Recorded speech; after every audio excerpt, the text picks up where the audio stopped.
ప్రభాస్ గారు శివరాత్రి శుభాకాంక్షలు అండి. మేము శివరాత్రికి శివుడిని చూడాలనుకున్నాము, ఈ శివుడిని చూస్తున్నాం. అమరేంద్ర బాహుబలిని శివుడిని ఒకటేసారి ఒకటే ఇంటర్వ్యూ ద్వారా ఇద్దరిని కలుస్తున్నాము. 4 years of Baahubali journey coming to an end. ఎలా అనిపిస్తుంది? అంటే ఇది once in life time film. Rajamouli గారు లైన్ చెప్పినప్పుడు ఇంటర్నేషనల్ స్క్రిప్ట్ అని ఫీల్ అయ్యాము. ఫిలిం రిలీజ్ అయ్యే ముందు అనిపించింది ఇదన్నీ వర్కౌట్ అయితే సంథింగ్ ఎల్స్. మనం అనుకున్న గంట చాలా జరుగుతాయి అందరికీ, దీంట్లో వర్క్ చేసిన వాళ్ళందరికీ. But finally the greatest film. అంటే మళ్ళీ ఎప్పుడు ఇలాంటి సినిమా రాకపోవచ్చు. యాక్చువల్లీ చెప్పాలంటే అండి ద ఫినిషింగ్ అనేది ఇంకా నాకైతే మైండ్లో రాలేదు. I'm still in Baahubali. అంటే 4 years అంటే రాజమౌళి గారు ఆల్మోస్ట్ ఒక 7 years ముందు నుంచి మన సినిమా చేద్దాం ప్లాన్ చేసి దాంట్లో రకరకాల కథలు చెప్పారు. బాహుబలి లైన్ నాకు ఆల్మోస్ట్ 5.5 years ముందు చెప్పారు. సో అప్పటి నుంచి ట్రావెల్ అయ్యి దాంట్లో ఉండి ఇంకో సినిమా ఏం చేయక వల్ల నా ఇంకా బాహుబలి అయిపోయింది అని ఇంకా ఫీలింగ్ రావట్లేదు. ఛత్రపతి సినిమాతో మొదలైంది మీ ఇద్దరి జర్నీ. అండ్ ఆ ఛత్రపతి సినిమాలో మీ క్యారెక్టరైజేషన్, మీరు చెప్పిన డైలాగులు ఎందుకు ఒక్కసారి చెప్పరా? ఒక్క అడుగు అని. స్లోగా చెప్తా. ఒక్క అడుగు. ఇది స్లోగా ఉందా? అంటే సాఫ్ట్గా చెప్తా. మీ వాయిస్ లో ఎంత వెయిట్ ఉందో తెలుసా, ఎంత బేస్ ఉందో తెలుసా? ఆ ఒక్క అడుగు 100 అడుగులు వేసినట్టుంది. సో అలా ఛత్రపతి టు బాహుబలి, అప్పుడు మీ స్నేహం అండ్ ఇప్పుడు ఈ బాహుబలిలో మరి 4 years ఆఫ్ ట్రావెల్, అది ఇంకా ఎంత బలపడింది? ఒకటి ఒక రిలేషన్షిప్, ఒక ఫ్రెండ్షిప్ ఏదన్నా సరే అండి, ఒక ట్రావెల్లో వేరే రకాలు ఏదో మనం ఫేస్ అవ్వాల్సి వస్తుంది. ఫర్ ఎగ్జాంపుల్ రోజు పక్కనే ఉన్న ఫ్రెండ్కి 10 రోజుల తర్వాత ఉన్న ఫ్రెండ్కి దిస్ లాట్ ఆఫ్ డిఫరెన్స్. 10 రోజులకి ఒకసారి వచ్చే ఫ్రెండ్కి. బట్ రాజమౌళి గారితో ఏంటంటే ఆయన రిలేషన్షిప్ కానీ ఆయన క్యారెక్టర్ గొప్పది కాబట్టి 10 years 11 years నుంచి ఆయన చూసిన క్యారెక్టర్ రోజుకి బెటర్మెంట్ అవ్వడం తప్ప ఎప్పుడు 1% కూడా తగ్గలేదు. అన్ని హిట్స్ తర్వాత నేను మగధీర ముందు తెలుసు, నాకు తర్వాత తెలుసు, బాహుబలి 1 తర్వాత తెలుసు. బట్ ఆయన నాకు తెలిసి ఎవ్రీడే బెటర్ పర్సన్ అవుతున్నారని నా పర్సనల్ ఇంటెలిజెన్స్ అనేది అందరికీ ఆడియన్స్ తెలుసు, ఎందుకంటే సినిమాలు చూస్తున్నాం, ఆయన చేసే సినిమాల ముందు తర్వాత అన్నీ చూస్తున్నారు. బట్ క్యారెక్టర్గా ఆయన ప్రతిరోజు బెటర్ పర్సన్ అవుతున్నారని నా పర్సనల్ ఒపీనియన్. అంటే రాజమౌళి గారు ఫస్ట్ ఏదైతే థాట్ యూనివర్స్లోకి పంపించారో ఇంతమంది పాజిటివ్ వాళ్ళని అట్రాక్ట్ చేసిందనమాట, అందరినీ ఒక చోటికి తీసుకొచ్చింది. అందుకని probably this project got this much of mileage. అంటే నేను ఫస్ట్ పార్ట్లో ఎక్స్పీరియన్స్ నేనైంది ఏంటంటే, అందరూ సినిమా వర్కౌట్ అయితే అందరికీ ఏదో మనం అనుకున్న దానికంటే ఏదో ఎక్కువ వస్తుందని అందరూ ఫీల్ అయ్యాం. But the most important Rajamouli గారికి కావాల్సిన ప్రొడ్యూసర్ అండి సినిమాకి.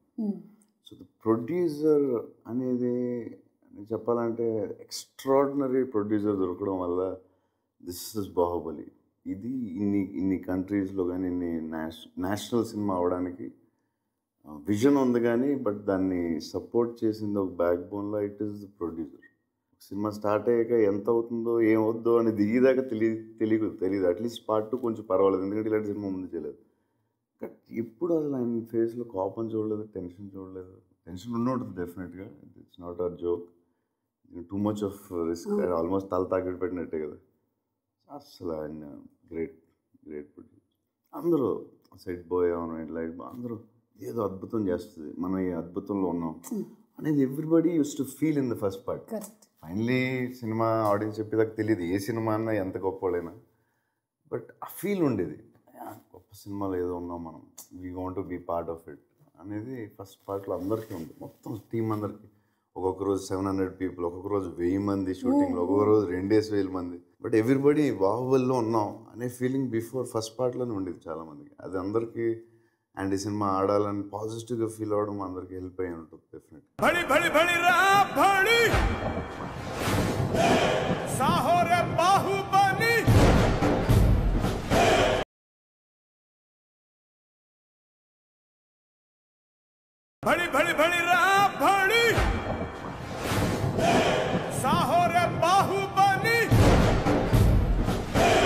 తెలుగువాడి సత్తాని ప్రపంచవ్యాప్తంగా చాటిన సినిమా బాహుబలి. అలాగే ఒక తెలుగు హీరోకి ప్రపంచవ్యాప్తంగా ఇంతటి పాపులారిటీ తీసుకొచ్చిన సినిమా కూడా Baahubali. What do you see? ఇంతటి పాపులారిటీ తెలియదు కానీ బట్ డెఫినెట్గా చాలా చోట్ల ఇప్పుడు బాంబే వెళ్ళినా ఢిల్లీ వెళ్ళినా చాలామంది ఫొటోస్ తీసుకుంటున్నారు అండ్ చూడగానే అది గుర్తుపడుతున్నారు. అండ్ ఎస్, పాపులారిటీ ఎంతో తెలియదు కానీ బట్ ఎక్కడికి వెళ్ళినా ఇప్పుడు ఫేస్ అయితే గుర్తుపడుతుంది. చాలా హంబుల్గా చాలా మోడెస్ట్గా మాట్లాడుతున్నారు కానీ తెలుగు రాష్ట్రాల్లో ఆల్రెడీ మీరు చాలా పెద్ద స్టార్. అయితే బాహుబలి మిమ్మల్ని నేషనల్ స్టార్ని చేసింది. కర్ణాటకలో బస్సుల మీద మీ బొమ్మలు, క్యాలెండర్ల మీద ఫోటోలు, కేరళలో ఫ్యాన్స్ సంఘాలు, వినాయల్ పోస్టర్లు, గుజరాత్లో ఆటోల మీద మీ బొమ్మలు, పరేడ్లో మీలాగా రెడీ అయి ఫీట్స్ చేయడాలు, తమిళనాడులో బస్సుల మీద ఫోటోలు అలాగే కటౌట్లు, మహారాష్ట్రలో ఆటోల మీద, గాలి పటాల మీద, ఇక చిప్స్ ప్యాకెట్ల మీద, అలాగే మీ బాహుబలితో టాటూలు వేయించుకోవడాలు, వినాయక చవితి మండపాల గురించి చెప్పక్కర్లేదు. ఎంతమంది వినాయకుళ్ళు బాహుబలి అయ్యారో. మొత్తం మీద ఇలా నేషనల్ వైడ్ స్టార్ అవడం మీద మీ అభిప్రాయం? అంటే ఎంత పెద్ద సక్సెస్ అయిన తర్వాత ఇలాంటివి జరుగుతూ ఉంటాయి. ఆఫ్టర్ ఎఫెక్ట్స్ ఆఫ్ బాహుబలి అని ఎక్కువ దాన్ని సీరియస్ తీసుకోకూడదు. సీరియస్ తీసుకోరా? తీసుకోకూడదు. అమ్మాయిలు పడి చచ్చిపోతున్నారు. మంచిది. The most desirable man, first Salman Khan గారు, సెకండ్ హృతిక్ రోషన్ గారు, and third is your name. That's amazing. Okay, it's అంటే అంత పెద్ద సక్సెస్ అయిన తర్వాత ఇలాంటివి వస్తాయి. మీరు సక్సెస్ ని మరీ సీరియస్ గా తీసుకోరా? నేను 100% తీసుకుంటాను, చాలా హ్యాపీ ఫీల్ అవుతాను. కానీ దాని రిజల్ట్ని చాలా సీరియస్ తీసుకున్నాను. ఎందుకంటే అప్పుడు ఒక్కొక్కసారి ఏమవుతుందంటే సక్సెస్ ఆ వేవ్లో ఉన్న ఫ్లో వేరు, తర్వాత కొన్ని రోజుల తర్వాత మళ్ళీ ఏదైనా కొన్ని రోజులకు మారుతూ ఉంటుంది. కానీ ప్రెసెంట్ ఈ స్టేజ్ లో, ఈ సిచ్యువేషన్ లో పరిస్థితి ఇలా ఉంది. That's very it makes me happy definitely. So హిందీలో స్ట్రైట్ మూవీస్ చేసే ఆలోచనలు ఏమైనా ఉన్నాయా ప్రభాస్? చాలా ప్లాన్స్ ఉన్నాయండి. ఒకసారి ఒక 1-2 monthsలో అన్ని క్లారిటీగా చెప్తాం. ఓకే, మరి దీని గురించి స్పెషల్ హిందీ ట్రైనింగ్స్ ఏమైనా జరుగుతున్నాయా? ఒకవేళ అది చేస్తే దెన్ మీరు అసలు మామూలు క్వశ్చన్, దాని గురించి అలా చేస్తే వీళ్ళు డెఫినెట్గా అవసరమైతే హిందీ కూడా నేర్చు. ఒక తెలుగు సెలబ్రిటీ ఇది తుసాద్స్ మ్యూజియంలో ఫస్ట్ టైం కదండి? సౌత్ ఇండియాలో ఫస్ట్ టైం. మాకు విన్నప్పుడు చాలా ఆనందంగా అనిపిస్తుంది, అరే మా ప్రభాస్ గారి విగ్రహం టుసాడ్స్ మ్యూజియంలో ఉంది అని. మరి మీకు? అంటే ఫస్ట్ టైం మా ఫ్రెండ్ ఫోన్ చేశాడు, చేసి అరే మేడం టుసాడ్ ఫోన్ చేశారు అంటే ఆడు ఎక్సైట్మెంట్ కంగారులో ఆడు ఫాస్ట్గా మాట్లాడతాడు. ఎప్పుడు మేడం టుసాడ్ ఫోన్ చేశారు అంటే మేడం టుసాడ్ ఫోన్ చేశారు, అరే మన స్టాచ్యూ పెడతారంటే నేను అర్థం కాలేదు. స్టాచ్యూ ఏంటి, మేడం టుసాడ్ ఏంటి అంటే బాహుబలిలో అద్భుతం జరిగితే ఏ జరుగుతాయి అనుకున్నాం, కానీ మేడం టుసాడ్ అనేది అసలు ఎక్కడ లైన్లో లేదు. ఆ డ్రీమ్లో ఈ అద్భుతాల్లో లేదు. ఈ అద్భుతాలు లేవు. మేడం టుసాడ్ ఏంటంటే ఏంట్రా అంటే అదే రా మేడం టుసాడ్ స్టాచ్యూ. ఆడు కంగారు పడతాడు, ఉంది మోడీ గారిది ఉంది మన స్టాచ్యూ, అదే ఏంటి అసలు క్లారిటీ అవసరం ఉండదు. కంగారు పడకు, మేడం టుసాడ్ స్టాచ్యూ ఏంటి, మేడం టుసాడ్లో మన స్టాచ్యూ పెడుతున్నారు, వాళ్ళు నీ అప్రూవల్ ఏంట్రా అసలు ఏంటి, మేడం టుసాడ్లో మన స్టాచ్యూ పెడుతున్నారు, అవును అంతే కదా ఒకసారి ఆగు అని చెప్పి నాకు కొంచెం టైం తీసుకుని నాకు కొంచెం హైపర్ అయిపోయాను. హైపర్ అయ్యి ఏంటిది వింటున్నాను నిజమా బాహుబలి తర్వాత మేడం టుసాడ్ ఏంటి, స్టాచ్యూ ఏంటి, గొడవ ఏంటి.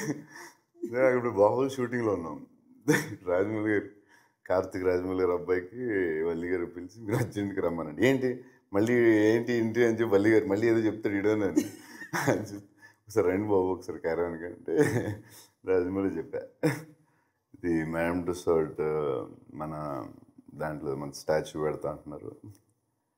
ఆయన పెద్ద స్మైల్, ఆయన ఎప్పుడు స్మైల్లో చూడదు, ఇలా లిప్స్ ఇంత పెద్ద అయింది.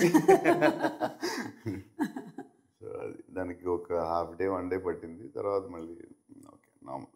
కానీ he must have been the happiest person అండి. డెఫినెట్లీ.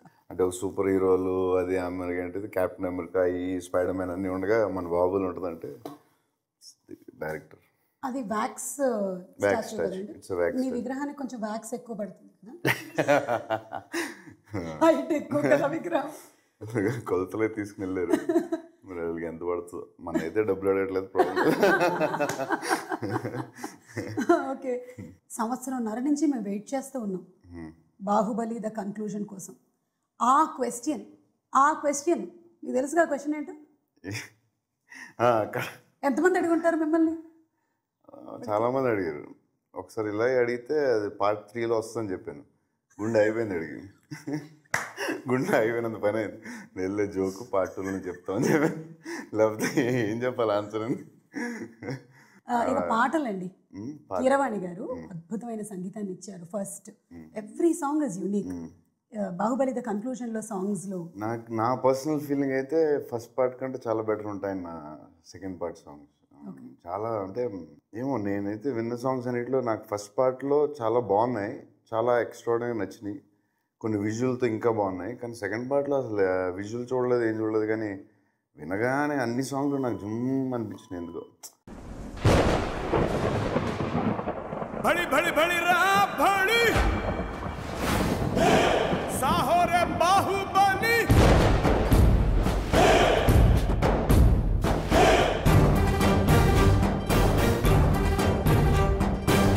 बड़ी बड़ी बड़ी रा बड़ी साहो रे बाहुबली. సో ఇందులో హైలైట్స్లో సాంగ్స్ చెప్పుకున్నాము, అలాగే విజువల్ ఎఫెక్ట్స్ చెప్పుకున్నాము. రాణా గారు మీరు ఇద్దరు కలిసిన ఫైట్ బాహుబలిలో లేదు, ఇందులో ఉంది కన్క్లూజన్లో. ఉంటుంది కదా మరి. మాకు తెలిసిపోయింది. ఇందాక రాజమౌళి గారే చెప్పారు. చెప్పారు, మీరు ధైర్యంగా చెప్పచ్చు. ఉంది, డెఫినెట్గా ఉంది. ఇంకా రాజమౌళి ఇంకా పెడతారుగా ఆయన, అవి పెట్టి ఇట్ విల్ బి ఎలాగా సినిమా అంతా వెయిట్ చేస్తున్నారుగా ఎలా ఉంటుందని. దట్ విల్ బి బాగుంటుంది అనుకుంటున్నాను. ఓకే, సో బాహుబలిలో ఎలాగైతే రాజు, మంత్రి, సైన్యాధిపతి, ట్రెజరరు ఇలా ఉన్నట్టుగానే నేను ఇప్పుడు కొంతమంది పేర్లు చెప్తాను, వాళ్ళకి ఏ పోస్టులు ఇస్తారు మీరు? కీరవాణి గారు ఆయన డిపార్ట్మెంట్లో ఆయన రాజు. ఓకే, లేదు మంత్రి అని చెప్పొచ్చు యాక్చువల్లీ ఆయన. ఎందుకంటే ఆయన కనపడన రాజు, రాజమౌళి అయితే కనపడన మంత్రి బిహైండ్ ది స్క్రీన్. ఆయన కనపడకుండా వెనకాల ఉన్న చాలా పనులు చేస్తారు ఆయన. అన్ని విషయాల్లో ఆయన మంత్రి, అంటే ఆయన మంత్రి.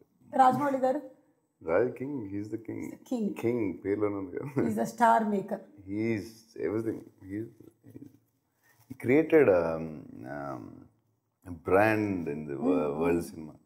ఇక ఆ క్వశ్చన్ నేను అడుగుతున్నాను. ఓకే, మీరు మళ్ళీ అదే సమాధానం చెప్పకూడదు, because the nation wants to know.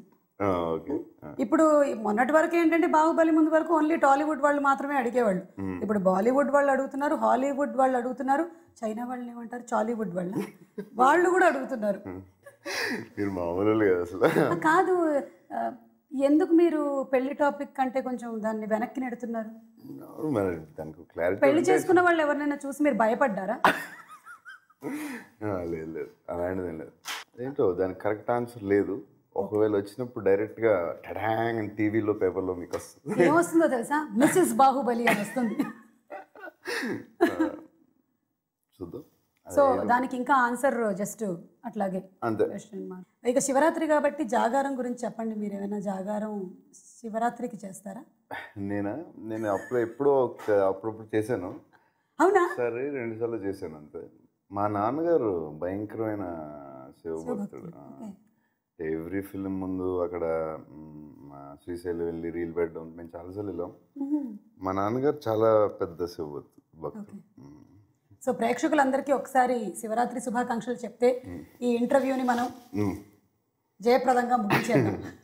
డెఫినెట్గా అందరికీ శివరాత్రి శుభాకాంక్షలు. Okay, so thank you Prabhas గారు ఇంత టైం ఇచ్చినందుకు. అండ్ బాహుబలి ద కన్క్లూజన్ కోసం మేమందరం వెయిట్ చేస్తూ ఉన్నాము. మళ్ళీ మిమ్మల్ని కలుస్తాము in the audio launch of Baahubali the conclusion. అప్పుడు